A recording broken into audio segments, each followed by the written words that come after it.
Blade reveals more of his vampire invasion plans in Doctor Strange issue 5 by Jed MacKay and Pascal Ferry. Jed picks up from the cliffhanger ending of Blood Hunt issue 1, where Blade is revealed to be the big bad of the event and stabs Steven in the back. Quite literally. Blade's intentions are known right away as he turns Steven into a vampire, and most of the issue is left to Clear battling the Daywalker, who is revealed to be very skilled at magic, combating Clear's attacks one for one. Jed doesn't waste any time at this point in the book, showing us that Blade is wholly prepared for magical users and is specifically targeting them to take them off the board early. Clear is actually a great match against Blade, as both are skilled warriors outside of their traditional power sets, and Jed remembers this, and it's great to see Clear using skills other than her magic. So we get some really fun fight sequences between the two. It's kinetic and fast paced and just doesn't stop through the entire issue. We also get a little bit more information on Blade's plan, one of which he says has been 1,000 years in the making, and he has come for the sorcerers since they know how to use the Montesi formula, a Darkhold spell which will kill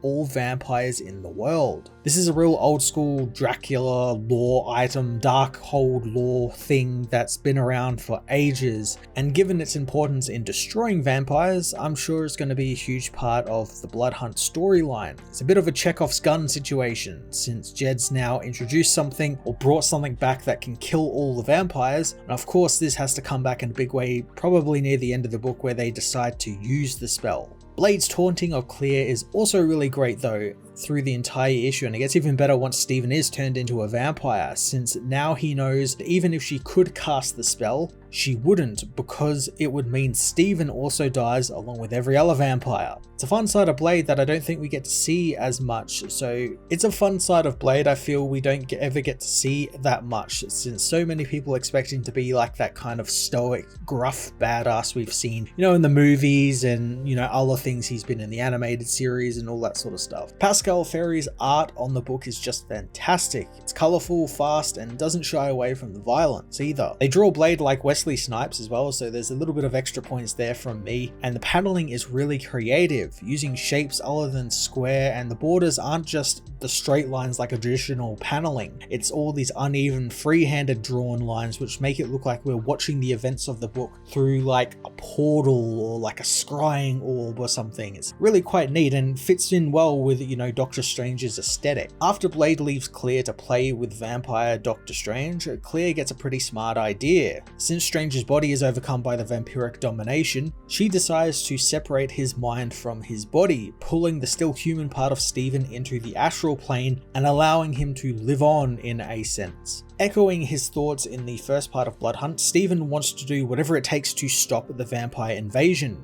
including killing those he cares about if it means that they all die, and in this case, it of course means himself. And he wants Clear to assemble the Montesi formula and use it, but Clear won't have a bar of it since the world means nothing to her without him in it. I actually quite like this for a change. We have a character who's being selfish and wants to put the needs of the one in front of the needs of the many, because she knows that if she doesn't do that, then that's what Blade wants, and she doesn't want to, you know, feed into his games or anything and wants to go against him almost immediately. And Strange actually ends up coming to see like the reasoning and logic in that, and I thought that was kind of cool that they went against that, because usually you'd have the thing where it's, oh, he's going to sacrifice himself for the greater good, and it's like, nah, we're not doing that in this, we're not doing that, we've got to save Doctor Strange. This sets up the next couple of issues of Doctor Strange in the tie-ins here, as he teams up with Spider-Man, Tigra, and Hunter's Moon as they arrive at the Sanctum Sanctorum to lend a hand. But Jed isn't sure to end the book there, as we get another monkey wrench thrown into it as Victor Strange, Steven's younger brother and resident ghost ghoul, shows up and notices there's a very powerful sorcerer's vampiric body just hanging about without a mind in, and he doesn't have a body, so, you know, put two and two together and you're going to get a pretty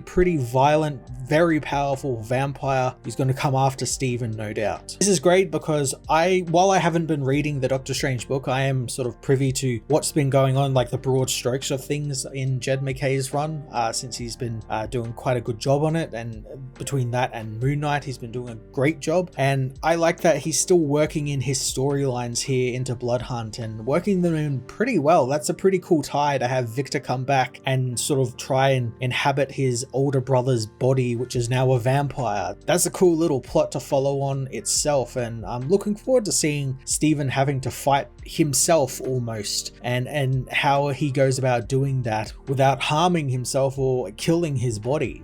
Doctor Strange's first tie into Blood Hunt is one of the must-reads. It sets up a big part of Blade's plans and why he's targeted the Sorcerer Supreme and other magicians, and in turn looks to set up Stephen and his book as an important part of Blood Hunt. I'm going to give this issue an 8 out of 10.